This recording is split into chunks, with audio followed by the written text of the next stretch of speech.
In this video, I'll start the chapter Sectors of the Indian Economy.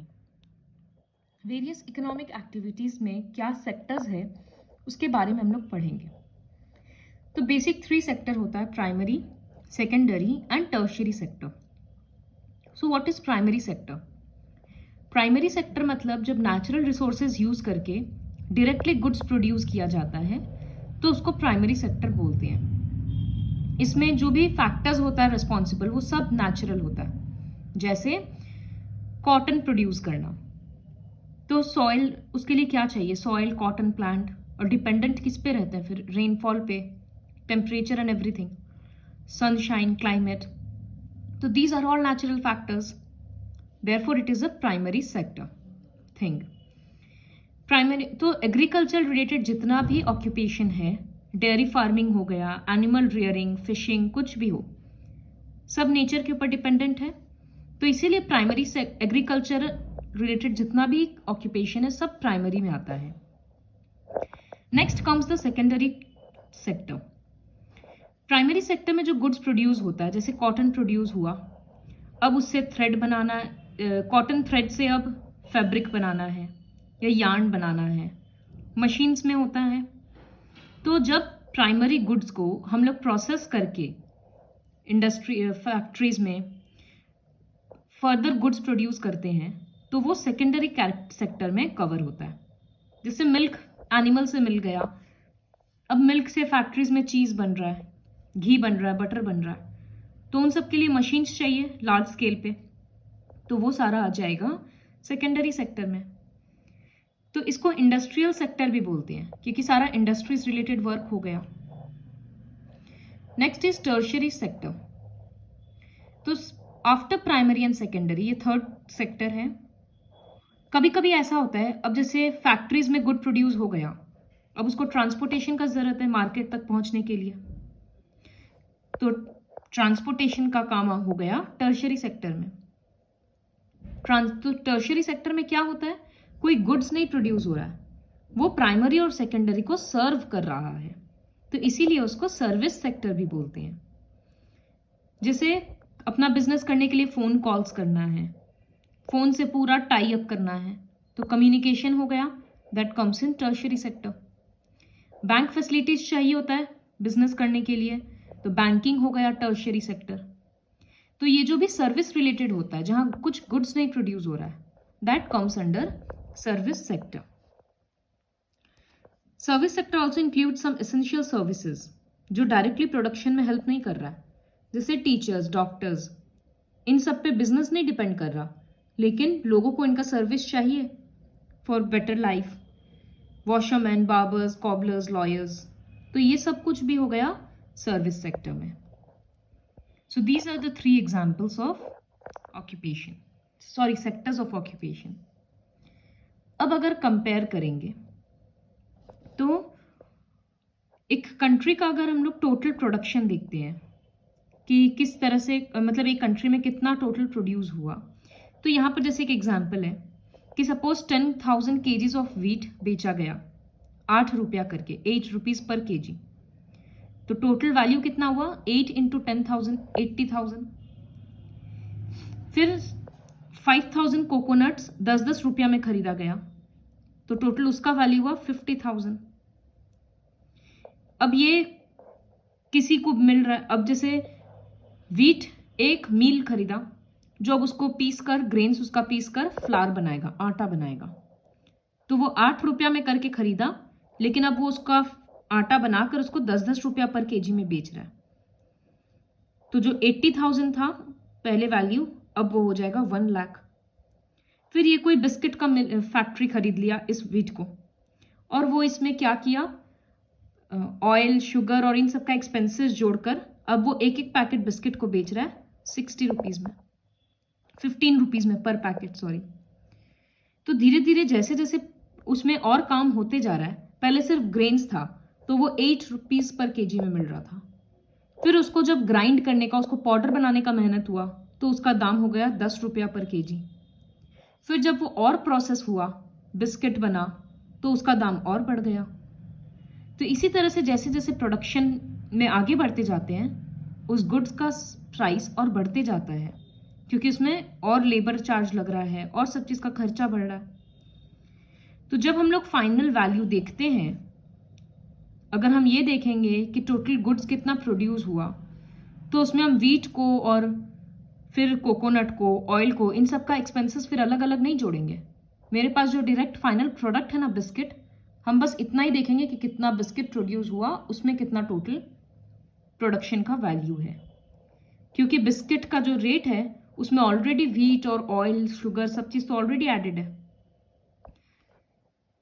तो यही है कि value of final goods and services जो हर एक सेक्टर में बनता है, उसको टोटल को ऐड कर दिया जाता है, ये देखने के लिए कि किस सेक्टर में कितना वैल्यू का प्रोडक्शन हुआ।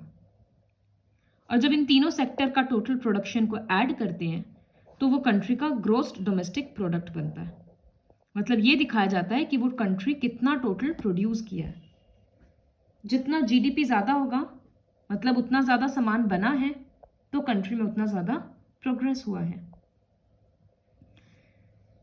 लेकिन ये डेफिनेशन सिर्फ इतना सिंपल नहीं है। पहले क्या था, लोग ज़्यादा से ज़्यादा फार्मिंग करते थे या एग्रीकल्चरल सेक्टर में थे, तो प्राइमरी सेक्टर का डोमेस्टिक प्रोडक्ट या वैल्यू, टोटल प्रोडक्शन वैल्यू सबसे ज़्यादा था, क्योंकि वहीं सबसे ज़्यादा प्रोडक्शन हो रहा है।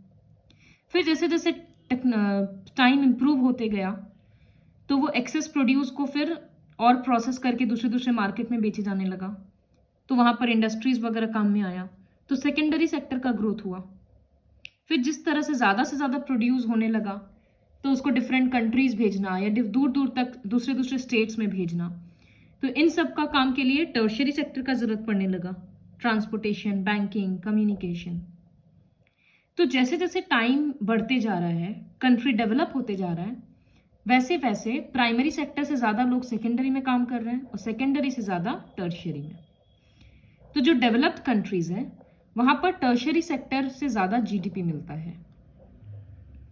जैसे ये एक स्टैटिस्टिक है, 1973 to 74 में देखा गया कि सबसे ज़्यादा इनकम था, जीडीपी था प्राइमरी सेक्टर का। फिर 2013 to 14 में सब में ग्रोथ हुआ, जो कि हम लोगों को क्लियरली दिख रहा है, लेकिन सबसे ज़्यादा ग्रोथ किस में हुआ?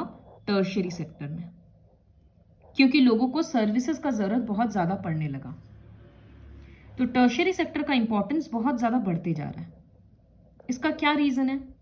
इसका बहुत सारा रीजंस है। पहला रीज़न ये कि जैसे जैसे कंट्री डेवलप कर रहा है, अच्छा हॉस्पिटल, अच्छा स्कूल, अच्छा बैंकिंग फैसिलिटी, पोस्टल सर्विस और इन सब का ज़रूरत बढ़ते जा रहा है। ये सब बेसिक सर्विस हो गया है, तो यहाँ रिस्पॉन्सिबिलिटी बढ़ रहा है, इसकी वजह से टर्शियरी सेक्टर डेवलप कर रहा है। सेकेंडली, जिस तरह से एग्रीकल्चर और इंडस्ट्रीज में डेवलपमेंट हो रहा है, तो ज़्यादा से ज़्यादा सामान ट्रांसपोर्ट करना है, बैंक फैसिलिटी यूज़ करना है, तो इन सब के चक्कर में टर्शियरी सेक्टर इंप्रूव हो रहा है। थर्ड, जैसे जैसे लोगों का इनकम बढ़ रहा है, तो लोग बाहर जाकर खाना पसंद करते हैं, होटल्स में, रेस्टोरेंट में। टूरिज्म, लोग इधर से उधर घूमना पसंद करते हैं, तो टूरिज्म सेक्टर इंप्रूव हो रहा है। लोगों को अच्छा हॉस्पिटल चाहिए ट्रीटमेंट के लिए, अच्छे अच्छे स्कूल कॉलेजेस में पढ़ाना है, तो इन सब के चक्कर में टर्शियरी सेक्टर इंप्रूव कर रहा है।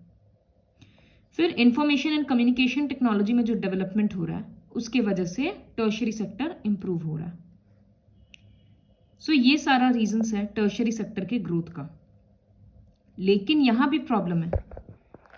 यहाँ प्रॉब्लम ये है कि जो हाई लेवल पोस्ट्स होता है, वो तो कुछ लोगों को मिल रहा है और ज़्यादा से ज़्यादा काम लो इनकम वालों को मिल रहा है।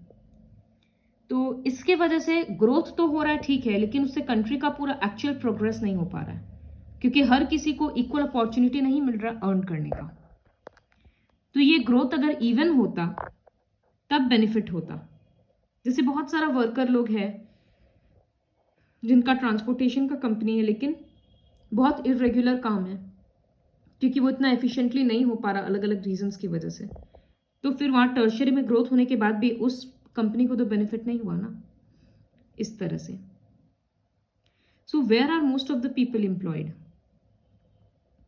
Most of the people employed are still in the primary sector. अभी भी ज़्यादा से ज़्यादा एम्प्लॉयमेंट प्राइमरी सेक्टर में ही है। Even though GDP tertiary sector का ज़्यादा है, टर्शियरी सेक्टर सबसे ज़्यादा इनकम प्रोड्यूस कर रहा है, लेकिन फिर भी ज़्यादा से ज़्यादा लोग प्राइमरी सेक्टर में इन्वॉल्व हैं, क्योंकि सिंपल सा बात है, टर्शियरी और सेकेंडरी सेक्टर में इतना जॉब अपॉर्चुनिटीज ही नहीं है। तो ये एक प्रॉब्लम है। तो अब ये बात है कि जब प्राइमरी सेक्टर में इतने लोग काम कर रहे हैं तो फिर वहाँ का इनकम ज़्यादा क्यों नहीं है? क्योंकि सिंपल सा लॉजिक है, जितना जो काम करेगा उतना ज़्यादा इनकम होना चाहिए। तो इसका क्या मतलब होता है? तो एक्चुअली में इसका मतलब ये है कि सपोज एक फार्म है, ये हम लोग ऑलरेडी पढ़ चुके, डिस्गाइज्ड अनएम्प्लॉयमेंट। सपोज एक फार्म है, अब वहाँ पर 10 इंसान काम कर रहा है, सब फैमिली मेम्बर्स हैं, लेकिन वहाँ उतने लोगों का ज़रूरत ही नहीं है। वहाँ 5 लोग रहेंगे या 6 फार्मर रहेगा तो भी हो जाएगा। तो वो 4 to 5 पीपल एक्सेस है, और ऐसा लग रहा है कि वो लोग एम्प्लॉयड ही हैं क्योंकि सब तो काम कर रहा है। Therefore it is called disguised unemployment. Disguised मतलब छुपा हुआ, वेश बदला हुआ। तो एक इंसान है जिसके पास जॉब ही नहीं है, वो कोई काम नहीं कर रहा है, और ये डिस्गाइज्ड अनएम्प्लॉयमेंट में क्या होता है कि वो इंसान काम कर रहा है लेकिन उसका कोई ज़रूरत ही नहीं है। तो इंडिया में ये एक फैक्टर, ये चीज़ बहुत कॉमन है कि प्राइमरी सेक्टर में जो इतने लोग हैं उन लोगों को कोई ज़रूरत नहीं है, लेकिन उनको सेकेंडरी और टर्शियरी सेक्टर में कोई जॉब भी नहीं मिल रहा है। इस वजह से वो लोग अपने फैमिली के लिए फार्म में और इधर उधर ही काम कर रहे हैं। तो प्राइमरी सेक्टर में इसीलिए पॉपुलेशन ज़्यादा है, वर्किंग पॉपुलेशन, लेकिन इनकम कम है क्योंकि वो एक्सेस लेबर है, लेबर फोर्स वेस्ट जा रहा है वहाँ पर। पूरा दिन भी अगर वो लोग उतना करें तो अर्निंग बहुत कम हो जाता है, जॉब अपॉर्चुनिटीज़ बेटर नहीं है। तो ज़्यादा से ज़्यादा एम्प्लॉयमेंट अपॉर्चुनिटीज़ कैसे प्रोड्यूस किया जाए? अब सपोज एक फार्म का एग्जाम्पल दिया गया है, तो इस फार्म में प्रॉब्लम यह है कि पानी का प्रॉब्लम है, इसकी वजह से इरिगेशनल फैसिलिटीज सही नहीं है, तो क्रॉप्स ज़्यादा नहीं ग्रो किया जा सकता। अब अगर गवर्नमेंट इस फार्म में अगर एक वेल बनवा दे तो इरिगेशन प्रॉब्लम सॉल्व हो जाएगा, फार्म का प्रोडक्शन बढ़ेगा, तो ज़्यादा लेबर इंगेज होंगे और ज़्यादा प्रोडक्शन होगा। तो इससे क्या होगा, एम्प्लॉयमेंट भी क्रिएट हुआ और डोमेस्टिक प्रोडक्शन भी इंप्रूव हुआ। तो ये एक एग्जाम्पल था। ठीक इसी तरह से गवर्नमेंट ये कर सकता है कि उसको सब्सिडाइज्ड रेट में, कम रेट में एग्रीकल्चरल इनपुट मिल जाए, जैसे सीड्स हुआ, फर्टिलाइजर, मैन्यूअर्स एंड एवरीथिंग। क्योंकि अगर वो सब सस्ता में नहीं मिलेगा तो small farmers have to depend on big money lenders, और फिर वो उधार के चक्कर में पूरा खत्म हो जाता है। तो इस तरह का ये जो एक एग्जाम्पल लक्ष्मी का था, इसी तरह से इंडिया में बहुत सारे पुअर फार्मर्स हैं जो लोग खुद सारा फैसिलिटी अफोर्ड नहीं कर सकते हैं कि अपने बेसिस पे एक हैंड पंप लगवा लिए या कुआं खुदवा लिए। तो अगर उनको थोड़ा सपोर्ट मिले तो they can do much and much better. तो इस तरह से गवर्नमेंट को हेल्प करना चाहिए, ट्रांसपोर्ट फैसिलिटीज़ इंप्रूव करके, इरिगेशनल फैसिलिटीज़ इंप्रूव करके, ताकि जो स्मॉल फार्मर्स हैं वो लोग भी अपना प्रोडक्शन इंप्रूव कर पाएँ। तब उससे बेनिफिट क्या होगा कि प्राइमरी सेक्टर में एम्प्लॉयमेंट भी इंक्रीज होगा और उसका डोमेस्टिक प्रोडक्शन भी इंप्रूव होगा, इनकम इंप्रूव होगा। तो इस तरह का अलग अलग एग्जाम्पल्स यहाँ पर दिया हुआ है। काफ़ी सारा ऐसे एम्प्लॉयमेंट, अब जैसे टर्शियरी सेक्टर में भी एम्प्लॉयमेंट अपॉर्चुनिटीज़ क्रिएट किया जा सकता है। कैसे? अच्छा एजुकेशन फैसिलिटी सबको चाहिए, तो अब अगर गवर्नमेंट ये टारगेट रखे कि हमको एक स्टेट में इतना सारा और स्कूल्स खोलना है, तो आज उस स्कूल को खोलने के पीछे, चलाने के पीछे फिर और स्टाफ मेंबर्स चाहिए। तो सपोज हर एक स्कूल के पीछे फिर 50 to 60 एक्स्ट्रा स्टाफ मेंबर्स को जॉब अपॉर्चुनिटी मिल रहा है। तो ऐसा माना जाता है कि 20 लाख जॉब्स तो सिर्फ एजुकेशन सेक्टर में क्रिएट किया जा सकता है। मतलब 20 लाख लोगों को नौकरी मिलेगा अगर एजुकेशन सेक्टर इंप्रूव हो जाएगा। तो टीचर के फॉर्म में, प्रिंसिपल के फॉर्म में, ऑफिस में एडमिनिस्ट्रेटिव वर्क के लिए, इस तरह से। इसी तरह से अगर हेल्थ सेक्टर को इम्प्रूव किया जाए तो एक हॉस्पिटल के मेंटेनेंस के पीछे फिर कितना जॉब अपॉर्चुनिटीज क्रिएट होगा। तो ऐसा नहीं है कि सिर्फ प्राइमरी सेक्टर में जॉब अपॉर्चुनिटीज क्रिएट किया जा सकता है, टर्शरी और सेकेंडरी में भी किया जाएगा। अगर प्राइमरी सेक्टर इंप्रूव हो रहा है और एक्सेस प्रोड्यूस हो रहा है तो फिर और ज़्यादा मशीन्स और फैक्ट्रीज का ज़रूरत पड़ेगा, तो जिसके वजह से टर्शरी सेक्टर सेकेंडरी सेक्टर में भी इंप्रूवमेंट होगा जॉब्स का। सो बहुत सिस्टमाइज्ड वे में प्लान करने से ये सब इंप्रूव हो पाएगा। Also we already know about the मनरेगा एक्ट। मनरेगा के अंडर क्या होता है, Mahatma Gandhi national rural employment guarantee act, कि हर एक इंसान को 100 डेज ऑफ वर्क मिलेगा। अगर कोई इंसान काम करना चाहता है और उसके पास जॉब नहीं है तो ही और she can register their name under MNREGA और गवर्नमेंट उसको 100 डेज ऑफ वर्क देगा। अगर उसको काम नहीं मिल पा रहा है तो फिर government will give unemployment allowance, मतलब कुछ रुपया उसको, मिनिमम रुपया दिया जाएगा जिससे उसका घर चल सके। तो इस तरह का बहुत सारा फैसिलिटीज़ है, लेकिन वो प्रॉपरली इम्प्लीमेंटेड नहीं है या लोग अवेयर नहीं है, इस वजह से वो यूज़ नहीं हो पा रहा है। I will continue the rest of the chapter in the next video.